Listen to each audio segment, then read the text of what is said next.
10% slide and disappointment over the failure to break the $1,800 an ounce mark. Let's bring in our next guest. Indeed, we were promising him before the break, Pete McGuire from NG Farah. Pete, it's quite intriguing, isn't it? The more people kind of talk it down, the more I sense you're becoming ever bullish, because bargain hunters love a short-term slump, do they not? Exactly right. Yeah. Good morning, Carsten. Good morning, Brooke. Look, the technical sellers, and as far as those key support ranges, and it's gone through 1,700. We were on here last week and we said we probably think 1,800 is very achievable by year end. We'll still hold to that forecast, and I think that there's reason for it. But certainly at the present moment, I think it could be not a bad time to buy. So, look, there were some pretty poor numbers coming out from the States as far as ISM. We all know that, and there's a lot of uncertainty, and I just don't see the storyline going away. Before we get to ISM, it's interesting if you bring the pure play gold back to our market, a stock like Mutiny Gold that just goes into a trading halt, pending the release of an update on project funding negotiations. What's your kind of view on the pure play investment option versus an ETF at this point in time, given the funding impulse still for some of those mid-tier plays in particular, really on the back foot? Absolutely. Well, I mean, you could roll that across to Vale, which is the world's largest producer of iron ore, and they're cutting their costs as far as expenditure down 24%. So if you take it back to the small little gold player, yeah, ETFs are certainly on everyone's radar, and people are very conscious from retail land. I think one of the great unknown is when you talk about derivatives, people worry about margin calls, and they worry about, you know, option prices, and things can end up out of the money, and you end up with no value, versus an ETF, and you're actually holding physical, so or underlying physical. So it's a little bit better play and no leverage involved. Okay. What else is standing out in terms of commodity moves at the moment? Because, I mean, that was a real curious one, although it was quite interesting that we saw the same sell-off last December, so I think that's of interest. This time of year, are there any other commodities that kind of do funny things that we're seeing again? Oh, dependent upon if they're crops or as far as consumption, Brooke. But if you roll your mind across to coffee, and I mean, you know, it's a huge commodity as far as global consumption, and it's down the best part of 50% since May of last year. So we've seen a massive correction. Brazil's had a bumper crop, and again following up with another bumper crop. And there's the price on the screen there for our viewers. And when you see those sort of sell-offs, it's pretty impressive, and we're thinking that you could see 130 to the downside, and there's a commodity that's consumed across every continent, grown. Brazil is producing about 38% of the world's consumption or production, and I think that every possibility of, you know, by mid of next year, with the bumper crop coming out of Brazil, Brooke, that 130 is achievable. So have they planted too much for their own good? Have they kind of tried to ride that wave of record high prices, you know, 18 months or so back, and now you get a glut? Well, I mean, it becomes counterproductive. There's 2 points in that. First off, they had favourable, not unfavourable weather, which Mother Nature plays a wonderful hand. So if it's on your side, then it's sunshine every day, and it's great, and ample rain.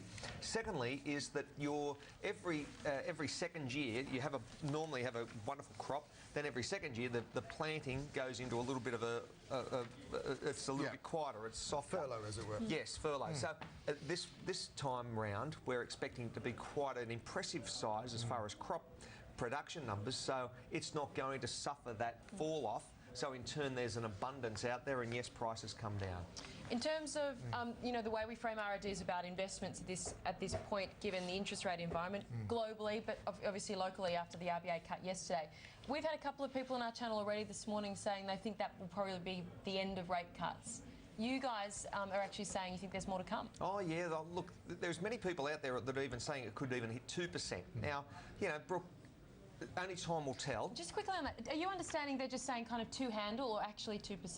Are there forecasts of actually 2%? Oh, there are economists out there that absolutely another 100 basis points. We still hold steady at 25 to 50. We said that'd be 75 to 100 basis points, and now we're at 50 of them. So by mid of next year, by the end of financial year, we're saying could be another 25 or 50. But there are. Is that what you're hoping for? Are you actually? Oh no, we are forecasting. We're looking at those sort of numbers, and I think they're very achievable. You know, as far as government spending, let's look at what goes on with the US. Or you mean lack of government spending? Exactly. Yes, exactly. So we think that if 13 turns into a bit of a shocker, then 14 I don't think is going to be that great, and in turn I think you'll need more priming of the pump. And that kind of really tracks what we're seeing in the United States. And going Yes. back to the supply management release, the idea that, with things on the still, maybe a base is being built, but it's shaky. And if the politicians are squabbling and unable to kind of see sense, it falls back on the Fed. Another round of quant easing. Exactly right, and I mean that comes to the end as far as asset purchases. But I think that there's one little end in this month, but then they'll naturally have to prime the pump again. So that is an ongoing saga. But I think that where we're sitting here, as far as unemployment numbers, weak retail, and so on, I can't see any sunshine for the early parts of 13, and I think that the Fed, our Fed, will have to stimulate a little bit. Our Fed. Cut rates, 25%. Okay. So, all right, open question on that one. Yeah. Just a brief final thought as well for you personally, sort of the event risk and the opportunity that you kind of see with a weaker session.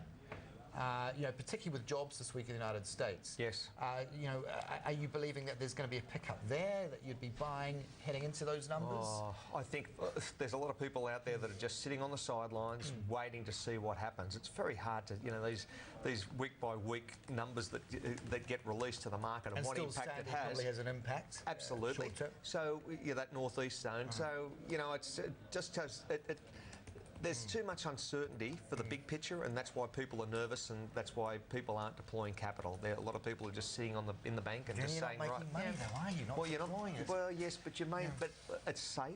And if these ISM numbers are back to where we were in mid-09, then that doesn't give people a lot of heart. So in turn, they're saying, well, let's just sit back and let's have a look at this. Okay.